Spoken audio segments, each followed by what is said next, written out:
to the Octos finals. Australs is here. The motion that we're debating on is that individuals should always have the right to temporarily enter the state for the purposes of pilgrimage. Just a note, because I know the room is really small and you want to just make sure they keep extra quiet so that we don't disturb the speakers, and also if you could try, if you're huddled close to us, to not read out pieces of paper, because that makes us insecure.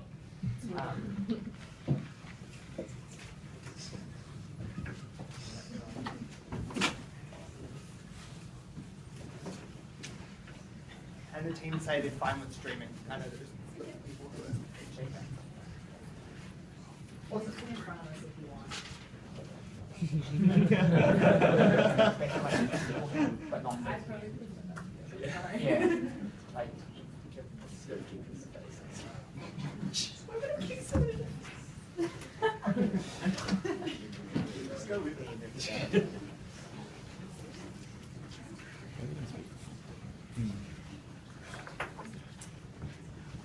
Then without any further ado, I'd like to welcome the first speaker from the interpreting team staff, first one out team, to open the back.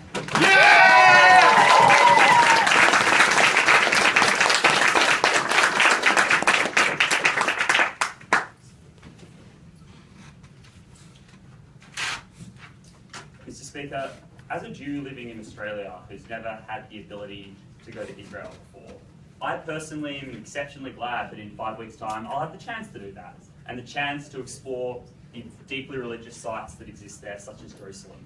But at the same time, I recognise that that right is not universal, that coming from Australia gives me that ability, and that Jews, Muslims, and Catholics, and Christians, all around the world, who also want to access Jerusalem, do not all have the ability to do that. Whilst we probably regret the orders that gave Israel control over Jerusalem all those years ago, we would say nowadays that it is fundamentally responsible of us to give all people the right to go there for pilgrimage if that's what they want and if that's what they need to access their religion. We think doing anything else is simply unfair on them and deeply damaging. So what's our model going to be? We think, to the extent that the debate exists, the negative have to accept that states will accept this to some extent. We would allow people to apply for state visas to make this happen. We think, other than that, we don't need to say much else. So I have 2 points to bring to you today. Firstly, why pilgrimage is a fundamental right for all individuals to access their religion, and therefore why we should not deny it. And secondly, why denying pilgrimage fundamentally harms regional stability. So firstly, why pilgrimage is a fundamental right. Firstly, I want to characterise what pilgrimage actually looks like in the real world.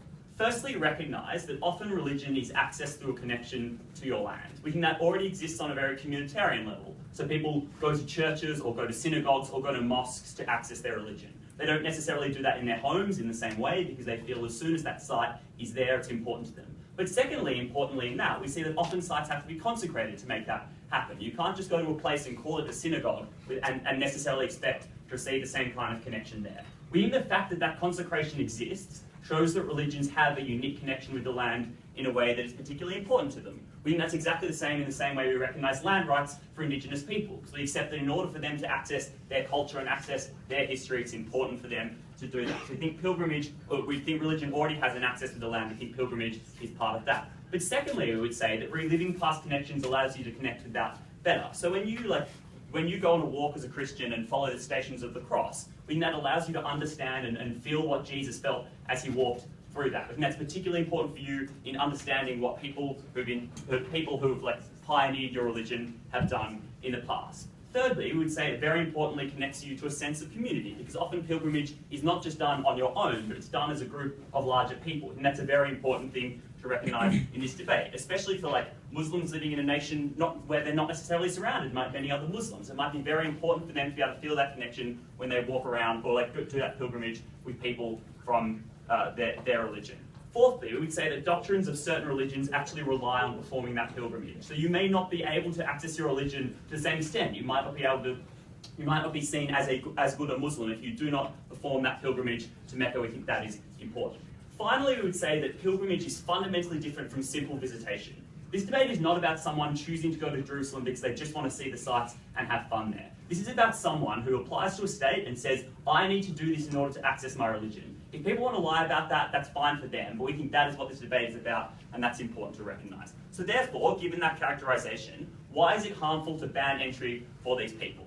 Firstly, recognise that we exist in states where we already recognise a freedom to religion. At the point at which you recognise a freedom to religion, you have to recognise this right. Because the reason we recognise a freedom to religion is because we say that it is important to you to be able to actualise your religion in any way that you choose. At the point at which we have shown that pilgrimage is a fundamental part of accessing that, we think it is a natural extension of the freedom of religion that we will allow you to do that. It's therefore incredibly damaging in states which recognise that right to block this. But secondly, we would say the way this actually plays out is particularly pernicious in terms of a lottery of birth scenario. We would say that given that most of the people who are persecuted and prevented from accessing these sites, it's because of geographical reasons. We think that's particularly problematic. Whether it's because you are a Muslim living in regional Australia, or probably more pertinently, a Muslim living in Jerusalem who's banned from going to Mecca, we think the people who are most excluded are excluded based on a lottery of birth. We don't think that is something that is necessarily conscionable. But finally, we would say that people are often excluded based on the religious dominance of that region. So less powerful religions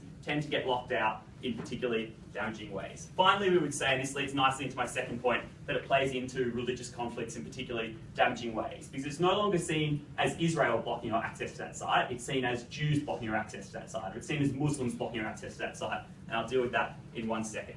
Finally, just on a quick point, we would point out that individuals can consent to this. To the extent that we accept they're often in quite dangerous regions in the world, we think an individual is in the best place to weigh out that choice. We don't think we should ever allow states to tell someone that just because it might be dangerous for them to access that pilgrimage, they can't do it if they decide it's so much in their best interest. So, why is denying pilgrimage fundamentally harmful to regional stability? Let's look at the kind of sites we're talking about, because whilst we think obviously this debate does occur for Christians following European walks, in Europe, I guess, we think is more important for places such as Jerusalem and Mecca. And some of those are in the most religiously volatile areas of the world. But currently and importantly, the reason conflict exists in those areas is based on control of territory. So the reason that Israel doesn't want to cede control of Jerusalem to other people is not because they necessarily want to block Muslims and want to block Christians from accessing that site, because it's a fear if they do that, they're going to be blocked themselves. And it's really important to recognise that it all builds into the fear of not being able to access that yourself. But thirdly, we would say that pilgrimage provides commonality in those areas. The universal access means you fear other religions less, because it no longer becomes an us versus them mentality. And this plays nicely into a fourth reason about reducing the nationalistic element of this. At the point at which you say that your access to a site is based on the religion and not the state, we think it fundamentally changes the idea that it is Israel controlling that site, which we think is good, because it changes the discussion from being things such as Israel versus Palestine in those areas, and changes it towards a more shared connection between religions, understanding the connections that religions share, because as I mentioned in my introduction, those kind of sites are important to a multitude of people and not people in just certain areas. But finally, and very practically in this debate, to the extent that we think the principle is important as well, we would say that you reduce extremism in particularly beneficial ways. So what actually happens when you deny someone the right to do this? I've already shown you that on an individual level it's fundamentally harmful because we think it impairs their ability to access their religion. But what it actually means tangibly for them is not that you feel another state has denied you access, but you feel that another religion has denied you access. So that obviously that plays into inter-religion conflict. But importantly, we think that also plays into the rhetoric that a lot of people rely on. It plays into a rhetoric that is around the Middle East of other religions being infidels, of other religions being out there to get you. We think that's particularly problematic. And we think it's obviously true in terms that the conflict in Jerusalem, where to the extent there are terrorist attacks in Jerusalem, they tend to be centred on religious sites, such as the Temple or the Dome of the Rock. We think that shows you that those people in those sites it's always about religion in that area. To be clear, we don't think that denying pilgrimage to every individual is going to make them a terrorist. All we are saying is it changes the calculus for that individual so that it becomes easier for them to be bought by rhetoric which says this religion is out to get you. That makes it more likely that terrorist attacks occur around the world, and that makes it more likely that those kind of regions are less stable. Mr. Speaker, we think it is a fundamental right that you can access your religion in whatever way you want. We think individually that is important for these people, and therefore we are so happy to propose.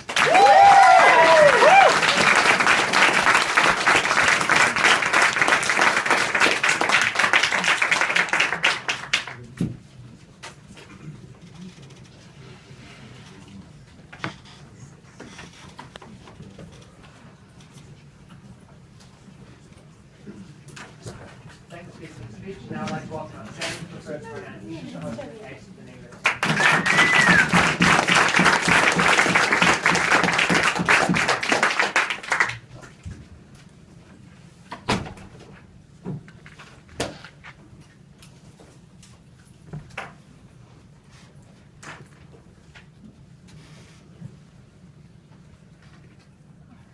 Mecca and the Dome of the Rock or the Al-Aqsa Mosque. These are sites which are revered.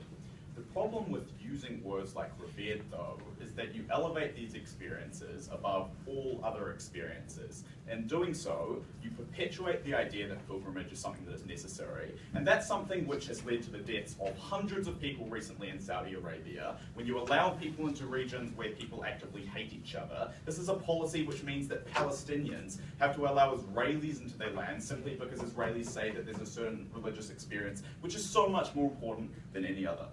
What the negative team is going to stand for is allowing states, like we do in literally every other area of policy, to limit access to certain areas of their countries for prudent reasons, and we're going to explain what those reasons are. I'm going to talk about three things. Firstly, why states should have a right to limit access to their geographical areas. Secondly, what the reasons are as to why states might limit access and why those are so important. And thirdly, why siding with the negative team de-emphasizes the physical aspect of pilgrimage, which is particularly good when you think about the harms that arise from that process. I firstly want to look at the case that we just heard from the affirmative team. What I would like to observe about the first 2 minutes of that speech is that the speaker gave you reasons as to why people might think this process is important. So Muslims, for example, will feel good when they can engage in this process with other Muslims. What they didn't really do is explain why the enjoyment that you get from that, or the value that you place on that experience, should supersede the rights of a state to limit access to its borders. So that's what I'm going to explain to you in substantive. We accept that people might value this experience, but what we don't accept is that value should supersede all other states' rights and the benefits that states get from limiting access. The attempt that they gave at proving that was a kind of like a rhetorical trick in that so far as we value freedom of religion, that means that we should allow states should have to allow everyone in. The first point there is that not all states, like Saudi Arabia, have freedom of religion. So if the basis for your argument is that you need freedom of religion to accommodate this, then to the extent that states don't allow it, then your policy doesn't apply. The second point there is that even if states allow freedom of religion is not an obligation to accommodate every single aspect of a religion which people might find valuable. So it's not true that this means that states should have to do all sorts of things like provide mosques in every single town or any other possible thing that people might find valuable. Those are two discrete different concepts. The final argument that he gave you is that their policy will reduce conflict because you won't perceive the other side as blocking you. So you won't say that Jews are stopping you from accessing a holy site, for instance. It'll change the narrative and it'll change the discussion around those types of things. That is a very, very optimistic view of how this policy is probably going to play out. Think about what this is going to look like. You still have two religious groups who massively value the same site and who have 60 plus years of enmity between those two types of groups. What we see when we place two oppositional sects in the same area is that you often ferment the very type of conflict which is still bubbling under the surface, and you still have all of those sectarian tensions. So it's not really clear as to why they're actually going to eradicate them. But to the extent that they say, you know, it's not a religion stopping you anymore, think about the way this works. Even if one religious group feels good towards the other group because they've now been given access, the group that you are forcing to give access will presumably now resent that. So to the extent that you've changed any kind of resentment, you've just balanced the scales and made the more powerful group resent the less powerful group more, so we don't actually think there's any net change to the resentment that people feel in this debate. First point of substantive.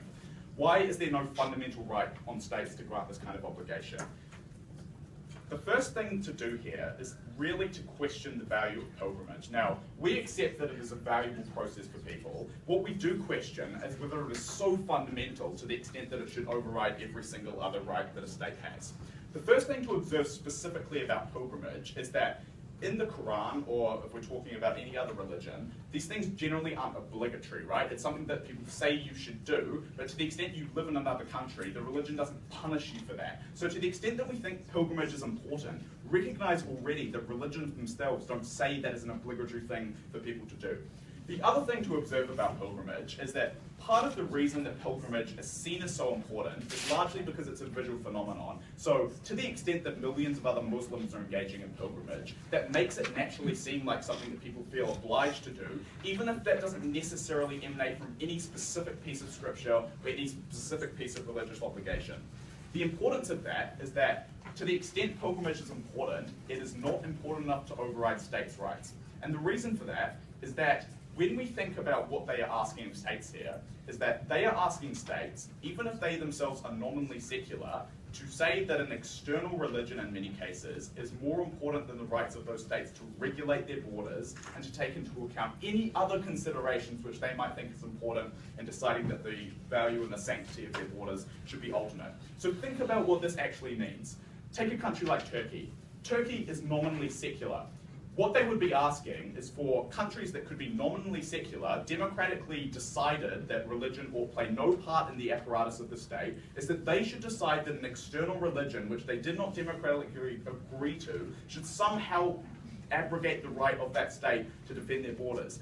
Remember, there are lots of experiences and values that people can think are important. If my family lives in a different country, I might value that experience in the same way that someone values pilgrimage. That's not to say that the state should have no ability whatsoever to stop me from accessing that country, because the state can decide to do that, because that's what we recognize when we recognize a system of borders. We recognize that states should be able to democratically decide what they think is important. They're going to need to do a much, much better job of explaining why this particular aspect of religion is so much more important than any other value that we place on things. Secondly, why would states limit access?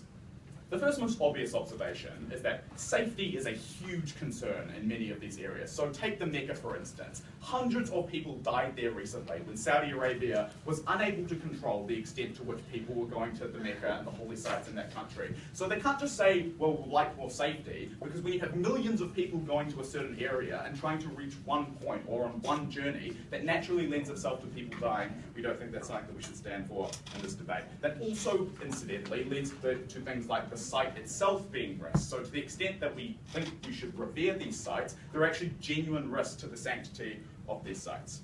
The other thing to say in terms of why states might limit access is that we in many cases are talking about areas of active conflict, or where you have active and continuing enmity between two different groups. So it's not clear that Palestinians on the West Bank, for instance, should have to allow Israelis or Jews to access that site when there is years and years of conflict that have existed behind that relationship, and when allowing two of those groups to be in the same area can actively foment that conflict. Remember, these are the types of prudent reasons as to why states might want to limit access. It's not to say that they're going to stop every single person accessing these sites, but to the extent that you have floods and floods of people doing that, that does lead to real harms. It does lead to people dying, and that's not something that we should simply discount in this debate.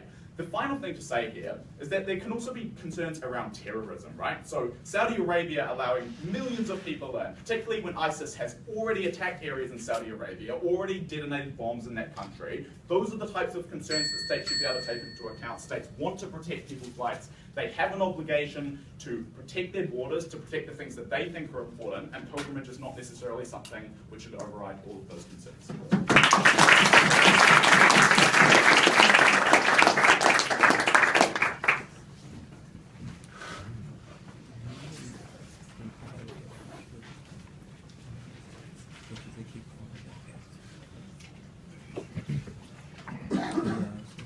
Thank you, Steve, for that speech. Now let's welcome our colleague, Professor Chief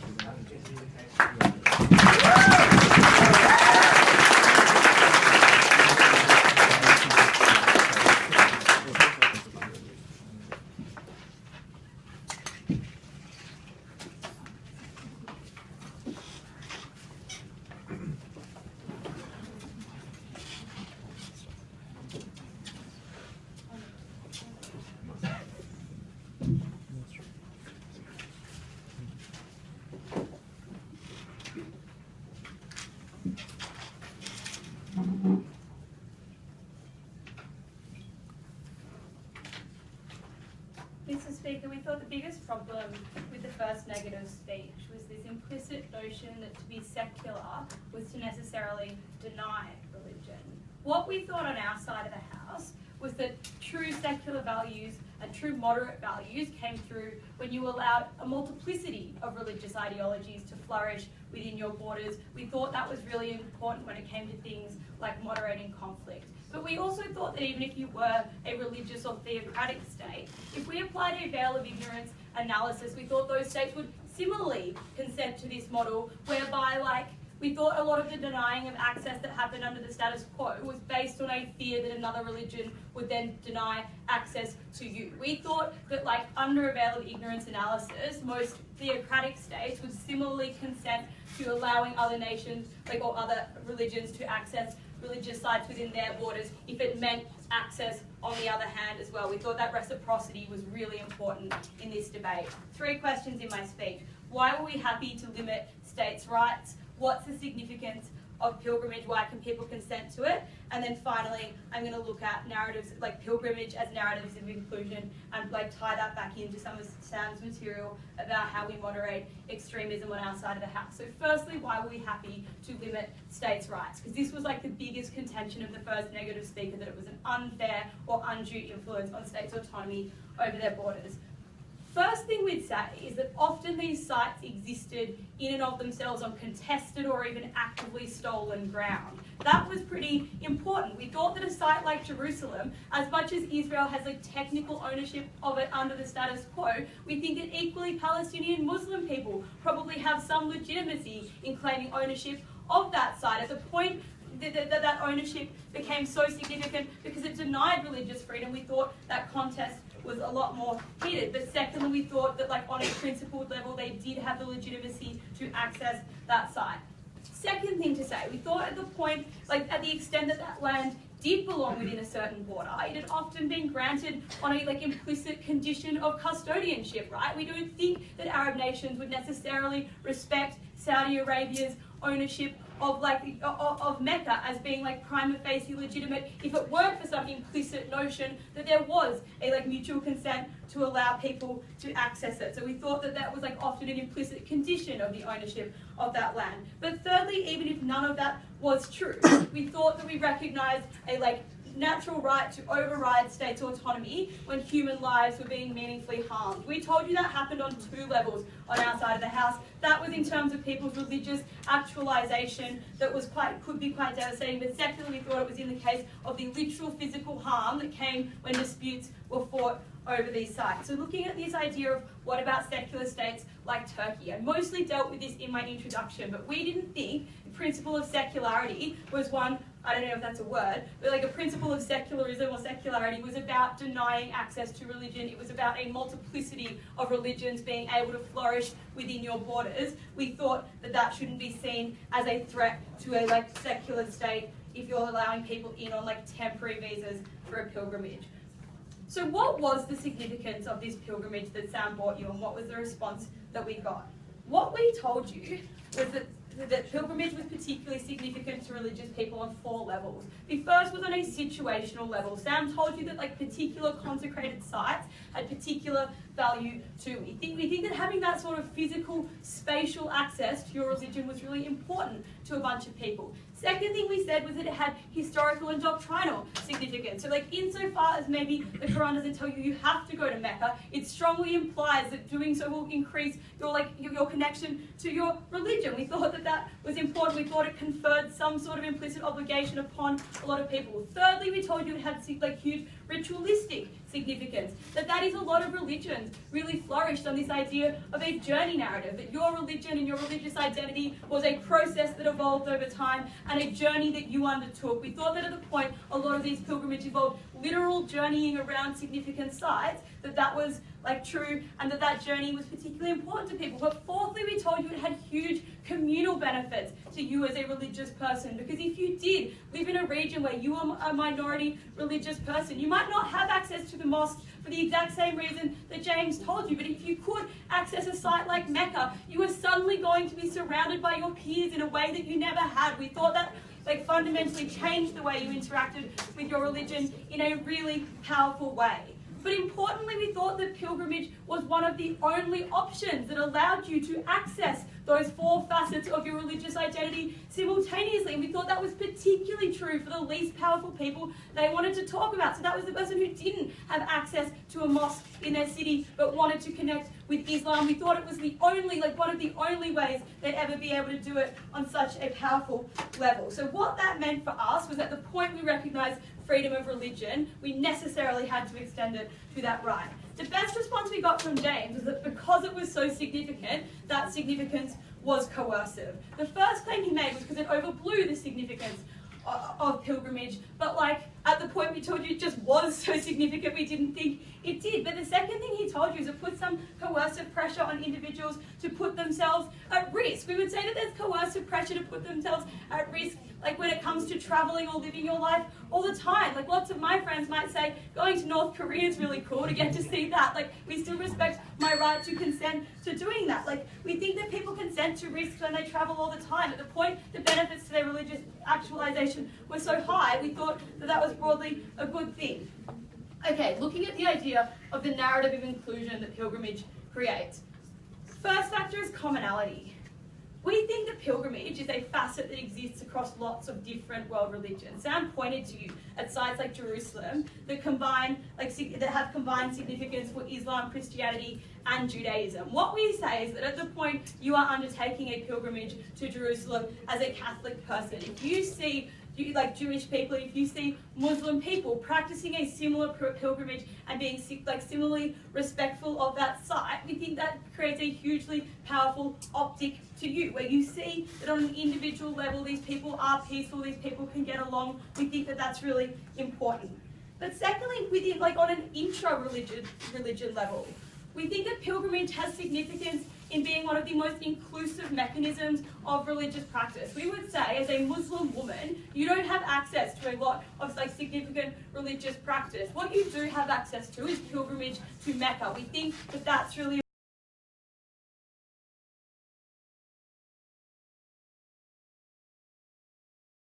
universal rights of religion that allows people who even lack power within that religion to actualize. But secondly, we would say it's powerful on a sectarian level within religions, because we think that pilgrimage to holy sites tends to descend denominations a lot of the time. So we think if you can see Sunni and Shia Muslims taking a mutual pilgrimage to Mecca, we think that's incredibly powerful. At the point we see that Protestants and Catholics can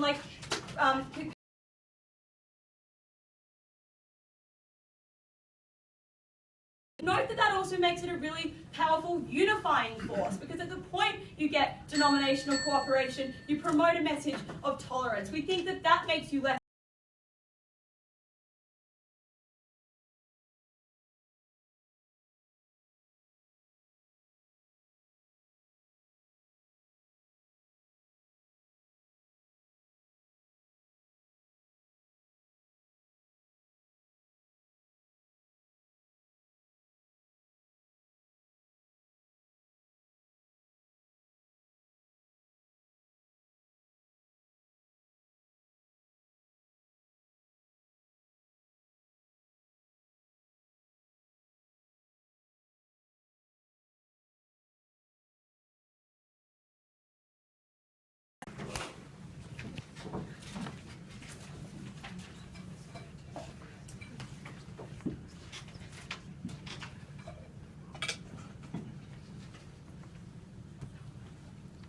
huge issue with that speech.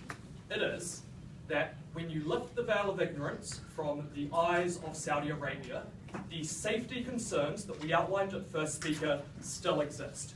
The reason that you have stampedes and hundreds upon hundreds of people dying during Mecca this year was not because Saudi Arabia is worried that their people might be denied pilgrimage in another area. It is for clear, practical reasons. The reason that Palestine does not want Israelis to be able to come in carte blanche to their country and do what they want and have no control over, where they can say, you have been involved with terrorism in the past and we want to keep you out, is not because they think that they want to be able to go into Israel and they will be denied that by Israel. It's because of much larger, deep-seated reasons of conflict between these countries. These guys act as if they're creating a one-state solution to this debate and all religious conflict ceases to exist. It does not. Those dangers still exist, and those are good reasons why states should be able to limit control. I'm going to look at two things in this debate. Number one, how do we balance rights? And I'm going to look through the three principled reasons why they gave as to which people should have unfettered access to other countries if there are sites of religious importance. And I'm going to challenge all three of them, and then I'm going to ask the question, so given that that right doesn't automatically exist, what good reasons might a state have to limit access? We think there are many. Okay, let's talk about the balance of rights in this debate. Essentially, these guys tell us a lot of the material about why pilgrimage is important to people, it provides you with spiritual connection, all of those sorts of things. We broadly agree, but what we pointed out is a limit to this value in the sense that pilgrimage is in no doctrine an obligation. And it's second, they seem to accept this when they say, well, you know, it's said that it's something that you should do and it's good to do, so it's kind of an implicit obligation by and large. We would say lots of things are implicit obligations for, within religious texts, right? So a lot of people would have believed that it was a religious obligation to persecute someone who is gay, or that it was sacrilegious if you were friends with someone who was gay. A lot of Christian people in the past would have believed that. But we would question whether the fact that a religion seems to say that something is the case would deny states other rights to make laws. For example, we would suggest that Christian states, or states in general, should still be able to say that it is not your right to persecute a gay person. We will create laws to prevent that. That's the whole point of state supremacy that we gave you at first. And I'm going to talk about kind of the arbitrary nature of the state supremacy that they talked about in a few moments. The second thing I would point out is that you actually de-emphasize the importance of pilgrimage over time when you actually have limits on these rights, because it's only at the point that every religious person has the right to pilgrimage that you can say, if you do not exercise that right, you are being sacrilegious. We would point out specifically that that is often discriminatory to the least privileged members of religion, who are least able to access pilgrimage, who are least able to fly to Saudi Arabia and actually go to Mecca. So those types of things, we think it's actually valuable to de-emphasize the importance of pilgrimage over time through having these types of limits, and that's what we're seeing occur. So, what were the principal reasons why they said this unfettered right should exist? They tell you, first of all, when you already have freedom of religion within a country, this is a natural extension of that freedom of religion. But no, it's not really. Like, the fact that you have freedom of religion in a country doesn't mean you have no limits on that. For example, if you're a Christian person, a mosque is still allowed to say you're not allowed to come in and preach Christianity within our mosque. That's the whole point of protecting certain things,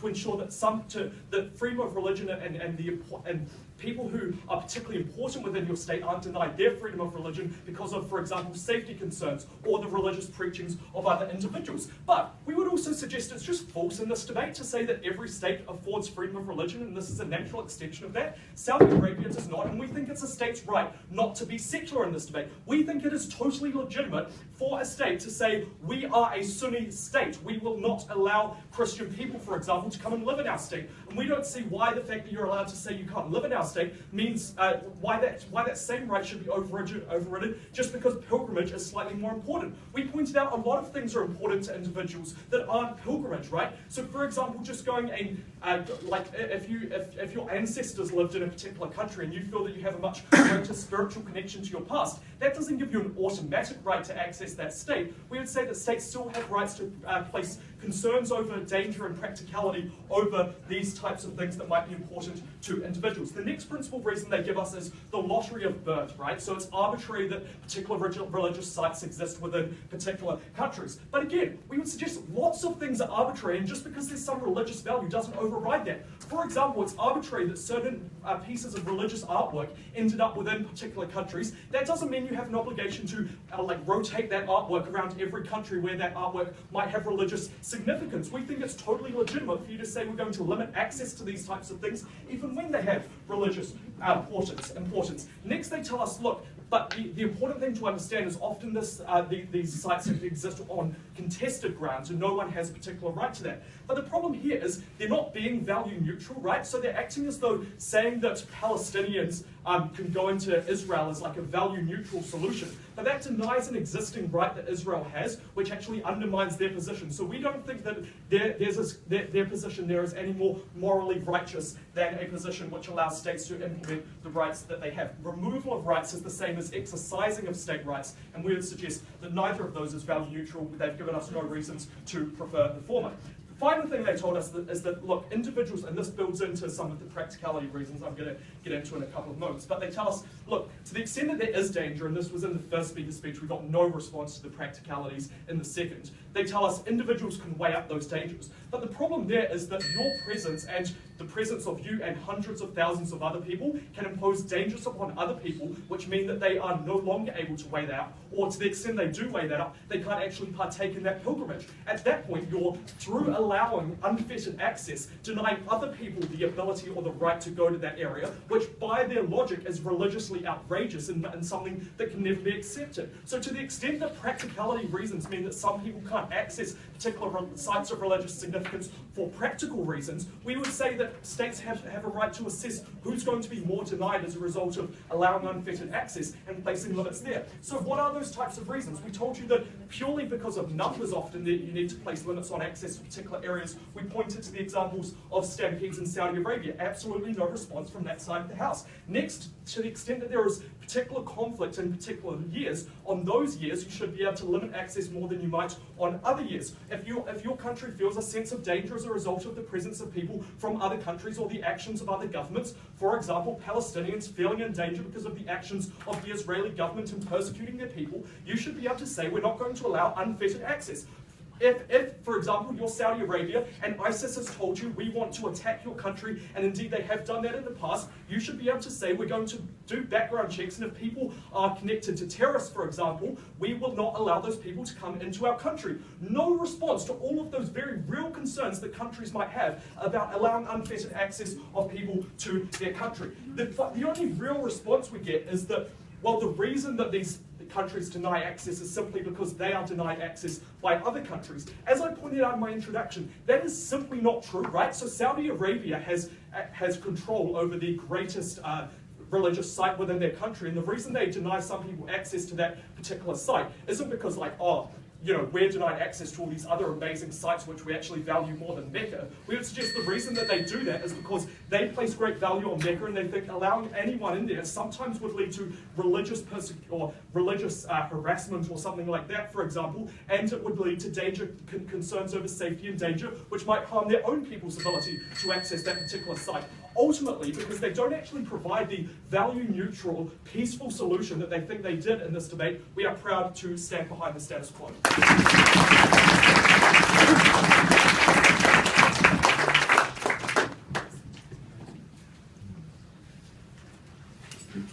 you, Speaker, for that speech. Now I'd like to welcome up Amy for her pronoun chief to conclude the substantive case for the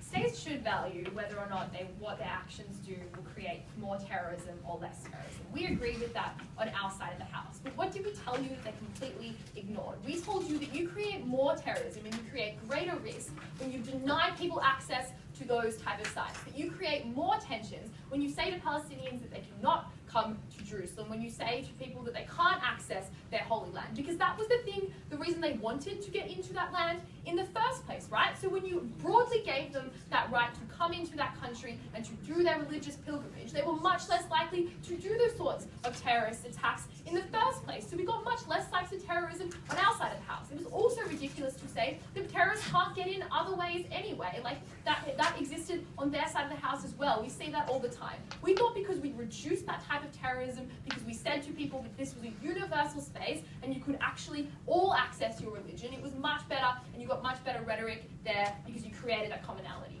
What am I going to talk to you about in this speech? Firstly, does the right to pilgrimage supersede the right to control of your borders? And secondly, who gets better regional stability? So firstly, does the right to pilgrimage supersede the right to control your borders? Because they're kind of just asserted on their side of the house because you vote in a particular type of people that you therefore have a right to control those borders. They completely ignored all of our material about the idea that this was a really arbitrary control that we told you on our side of the house, that it was based on the lottery of birth, and it was based on power structures. We told you there that because you have Israel has a particular form of power within that community and within that region, that they had a better right to control that. We told you that that wasn't fair, and therefore you did not have that right because that was particularly arbitrary. We told you at the extent to which Israel said they valued religion, they should value other religions too. We thought that was less arbitrary on our side of the house, particularly as Israel was stolen from particular types of people and it seemed to be there. When you deny people that access because you say you have an arbitrary right to control your borders, we thought you didn't necessarily have that right. Also that like voting populists and being secular states, like firstly the states they wanted to talk about weren't necessarily secular, so we thought that necessarily that freedom of religion did exist in that state to some extent, but they said that voting populists also have a right to vote on that type of religion. We thought that was important. Also, we thought that like because that was an arbitrary form of control, we thought it was more important to value this right because when you exclude people from those areas, the most geographically like restricted are also the most vulnerable, the most unable to access their religion. We point to people like Muslims in countries that like in other countries around in like Christian countries who like go to Mecca to try and find some form of get greater value out of that than other people living in countries that were necessarily represented their religion. That's why we thought it was more important, and that's why we thought that you necessarily have more right to control there. They said, but the second reason you get rights to control, and the second reason why the state should do this is because of safety. Why wasn't this necessary? And they keep pointing to the example of the Mecca stampedes and that we should restrict people based on this. Why wasn't this a proper conception of the way in which the world works? Because they told us that like under the status quo, you can't limit the number of people, like it's physically impossible to restrict those number of people. So what you would have to do is ban certain people from going to Mecca there. Why was this really disproportionate?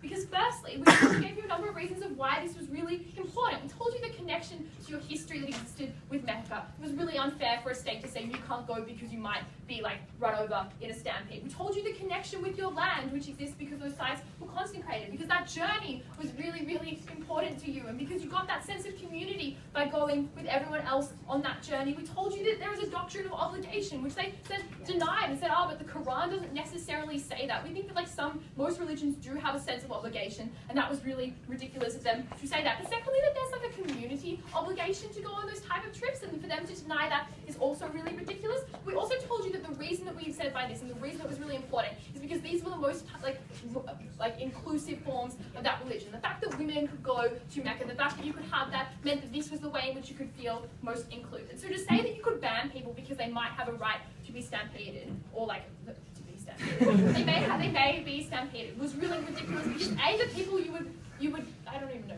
but the people you would exclude were those who were most vulnerable, and that was really harmful because you would deny access to those type of people. We also thought the second reason is that this was a personal choice, right? The harm you were talking about was personal. People who were going on those trips are aware of those type of things, and that was an individual calculus. They gave us no reason as to why a state necessarily had that right when it was an individual harm they were talking about there, if you might have a risk of being injured. That was an individual calculus that you should take, and therefore it was the benefit you accrued, which we gave you lots of reasons as to why that existed, was your benefit. The harm you accrued was yours. So that was an individual's right to make that decision. They told us, but we should de-emphasize the importance of pilgrimage because that was really harmful. Notice that on their side of the house, under the status quo, like the importance of pilgrimage still exists a lot. So it was ridiculous to say that denying it, because denying exists under the status quo, you de-emphasize that, right? We would say that when you deny people, you also create that right even more, because you say that this side is our side, you don't get it. You create an us versus them, which wasn't necessarily true, that you de-emphasize it. But secondly, we told you that pilgrimage was one of the most inclusive forms of that right. Just to say that we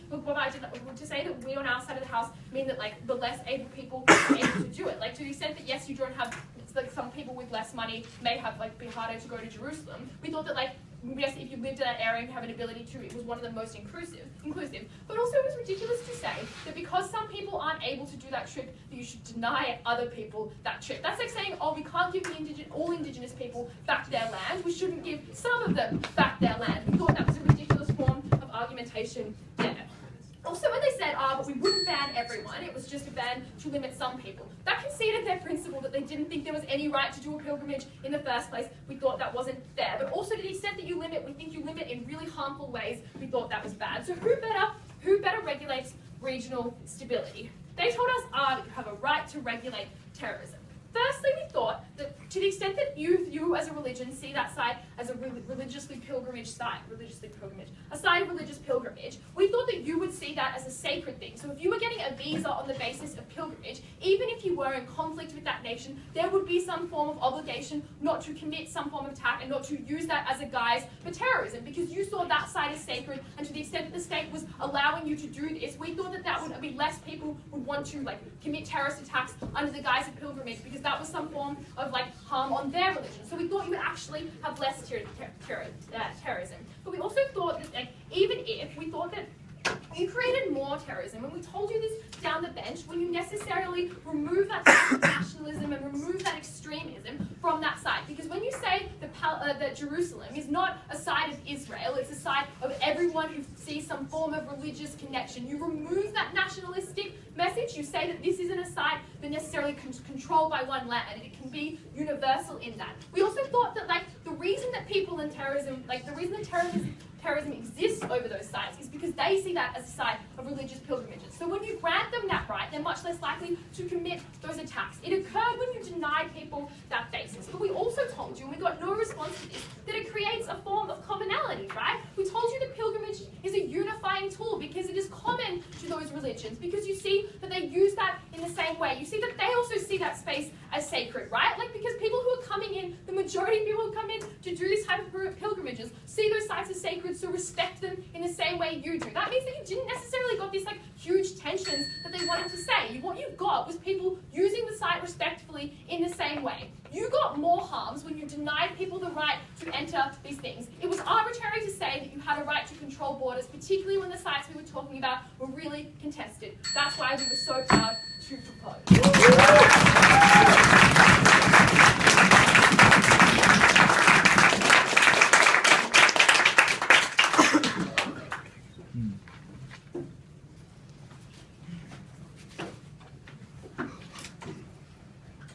Thank the speaker for that speech, and I'd like to welcome up Lucy, preferred pronoun.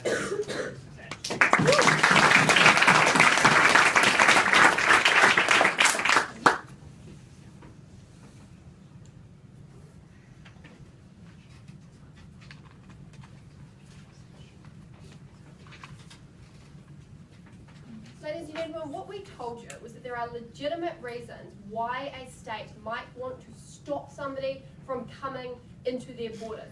Like, for example, that they are concerned that that person might have links to a terrorist organisation. Amy's response that terrorists will feel obliged not to harm a religious site because the country gave them a visa is laughable, right? We think that there are reasons why states would want to conduct checks on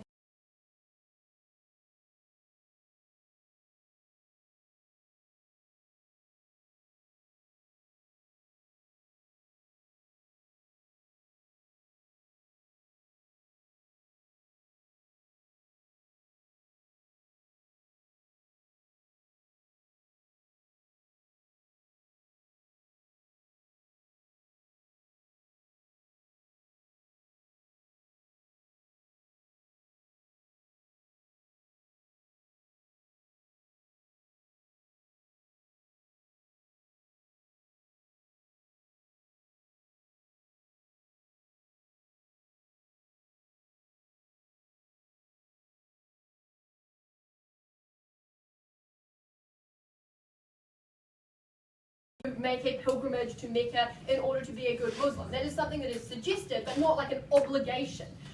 The response to that was Molly saying that, well, the only way that you're able to get the communal experience of being a Muslim if you live, for example, in rural Australia, is by going to Mecca. Well, no, we think there are probably still other places you could travel to have that communal experience and religious experience that don't necessarily involve going to Mecca. We think there are other ways you are able to connect with your religion. That is not to say it's not a meaningful experience, but it is just to say there are other ways that you are able to have a meaningful religious experience that are not necessarily pilgrimage. The second response we gave you, though, is that we would like to deprioritize the importance of pilgrimage within those religions. Because as far as they wanted to say they wanted to help the least enfranchised people within that religion, the emphasis that it is essential to being a good Muslim that you go to Mecca privileges the most enfranchised people within that, who are able to pay the extortionate amounts that it costs to go to that place. So we actually think that you are more empowering to the most vulnerable people within that religion when you eat away at the narrative that it is necessary to make a pilgrimage in order to be a good Muslim or in order to be a good Jew. And we slowly deprioritize that narrative when less people are able to access that religious site. Because it's much easier to say that it's not essential to being a Muslim when a significant chunk of that population aren't able to make that pilgrimage. So that is something that we think is a benefit on our side of the house, to deprioritise and de-emphasise that part of religion. What did they then say? They then said that it's just essential to freedom of religion that states allow people in. It's really important here to distinguish between allowing people to freely practice their religion and actively putting a burden on states to accommodate people's religion. Because it is actually a significant burden on a state to allow hundreds of thousands of people into their borders. It imposes not only a financial cost on that state, a burden to security, often it will inflame sectarian conflicts within that state. That is a massive burden that they are putting on states like Israel or Palestine or Saudi Arabia. And we don't think that states have an active duty to take on a burden in order to talk about freedom of religion. Also, we told you that often we're talking about religious states, right? It was weird for Amy to say, well, if you're a religious state, there is an obligation on you to allow all religions to practice freely, because that's like the exact opposite of what a religious state is, right? That is a state where the people have collectively decided that one religion is important to them, and they would like to limit the ability of other religions to practice. And we think that that is a legitimate decision for the people within a state to decide. They shouldn't be able to say, well, freedom of religion, one, means you have to actively go out of your way to help people practice their religion, but two, that you even have to allow people who you disagree with to practice your religion if you're living in a religious state. The last thing we told you is that this policy prioritizes religious experiences and religious meaning over any other type of meaning that people can derive in their lives. So I might personally get a lot of value out of visiting family in a particular country or going to a museum in a particular country. What we don't think is that those countries have an obligation to allow me into that state. And what they do is they force religion to be the one thing that can overcome state rights otherwise. I think particularly in secular states, where that means that the government is forced to defer authority to a religious group, despite the population of that country not thinking that that religious group should have authority in their state, massively undermines the people who have decided what is important to them and what is important to their country. We don't think they should prioritize religious meaning over any other kind of meaning. What did we then tell you? We told you that state rights are incredibly important, that states and the people that make up a state should be able to make decisions about the land that they control and who they do or don't let into their country. The response to that was to say, well, sometimes these sites are on contested land. The first point to make is that if these sites are on contested land, then they are probably in zones of massive conflict. So we think practically allowing people who have been literally at war for 50 or 60 years to just congregate in the same place is probably practically not a good idea for the state. But also, forcing states to allow people in is taking a position on that contested site. It is saying that you do not believe that Israel legitimately holds that land. And that side of the house might agree with that, but we also think that you should generally observe the way that borders exist at the moment, because forcing states to allow people in is not a value neutral stance for that side of the house to make. Molly then told you that under a veil of ignorance, you would agree to this. We just question whether that is true, because the fact that a particular site is in a particular place is not necessarily arbitrary. Often the fact that it is in your country builds into the narrative of why it is so important to you as a people or to you as a state. So it isn't just a totally arbitrary fact that they are in that place. We think there are legitimate reasons why a state would want to control people coming into their country. Things like safety, things like degradation of the site when millions of people go to it. And that's not a thing that individual people can consent to, because it's not a thing that only affects individuals in this debate. The relationship between religions or between sects. They wanted to say that you improve religious conflict because the source of conflict is control over religious sites.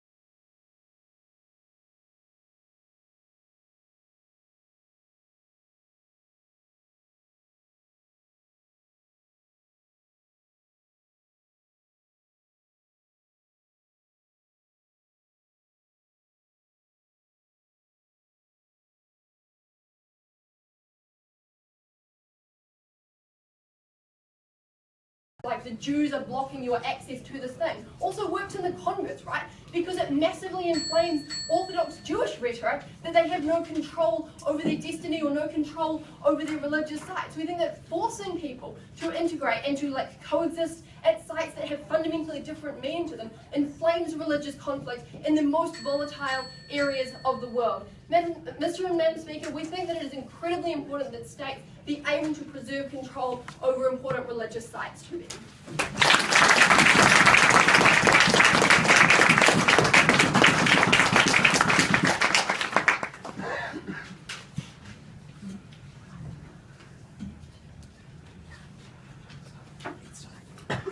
Thank you, Speaker, for that speech, and I'd like to welcome up the leader of the negative team.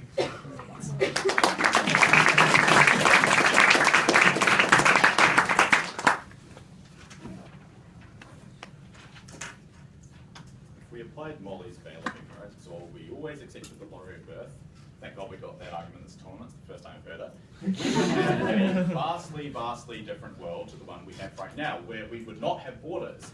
The world we have right now is one where states can decide who enters into their territory, decide what values they think are important, and make practical and prudent decisions about who enters their country. Not one where states, even if they don't have freedom of religion, should have to think about that. One where states need to think about the broader implications of what their actions may or may not cause. Think about the interests of the state, think about the practical reasons as to why they want to limit entry, and in doing that you'll realise that we have quite clearly won this debate. So I firstly want to look at whether or not states have a right to enter, to limit their territory in this way, and then secondly what the effect would be on states themselves and broader conflict. So on the right, we got a spattering of benefits to religious people. It was kind of the justification which they gave. So Molly's ultimate justification was that there are doctrinal benefits, there are benefits in accessing, creates a sense of commonality, and broadly that was the justification which they gave us.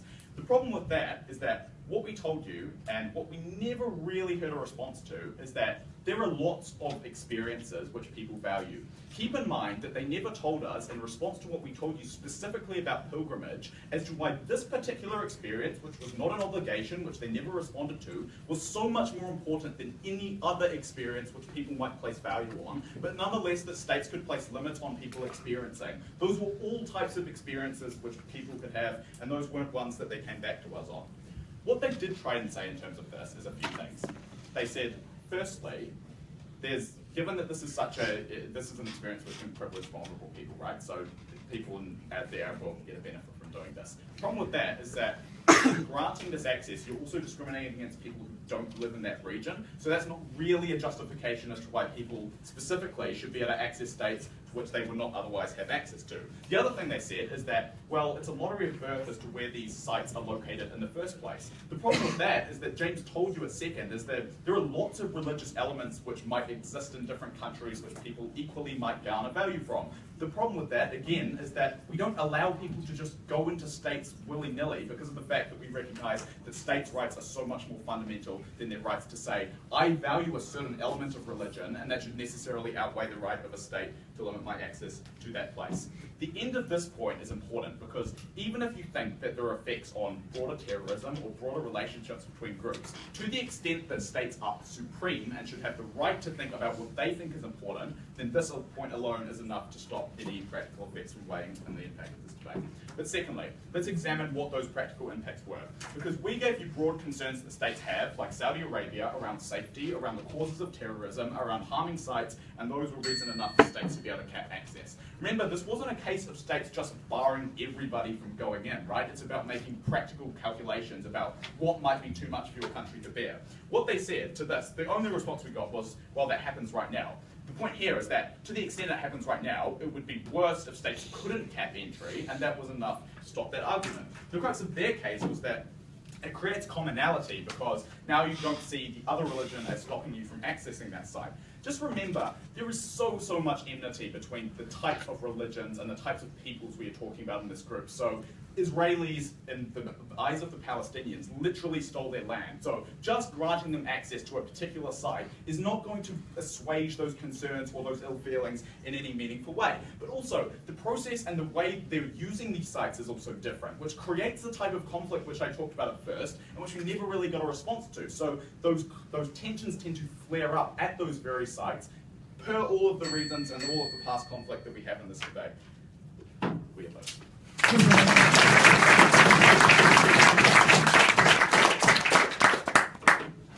Thank the speaker for that speech, and invite the leader of the affirmative team to close off the debate.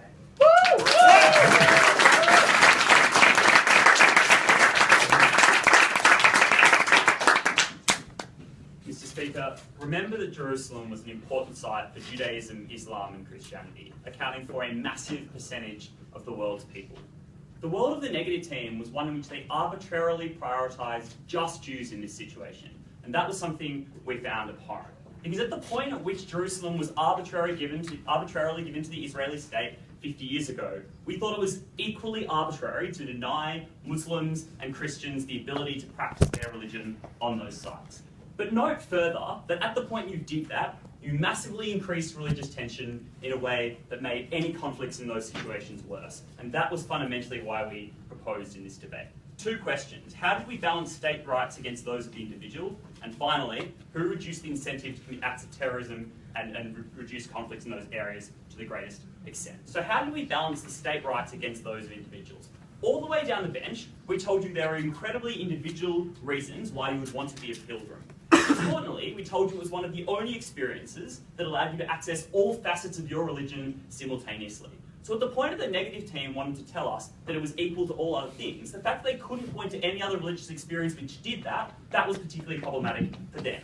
But recognise the first speaker of the negative team never actually contested that. So at second, when they try and tell us that one of the really good things about their case was that it diminished the strength of pilgrimage, that was a little bit of a tension for them. But firstly, recognise this was also a status quo team. So to the extent that we told you this would probably, or hadn't existed already, and the fact that Amy pointed to the fact that fear of denial merely increased that importance, undermined that point. But secondly, they told us there was no doctrine. Their second response was that most religions didn't actually have a doctrine of obligation. We told you it was both implicit and explicit in a number of religions, and that was enough reason. Their best stuff comes at the point they tell us that you have to balance that against states' rights. We told you, as I mentioned in my introduction, these were often contested or stolen grounds. No real response to that, or there was an implicit custodianship in those areas. But also recognise that most of the examples they pointed to were actually individuals' rights. So they pointed to the stampedes in Mecca. We told you from first we were quite happy for individuals to consent to that risk themselves.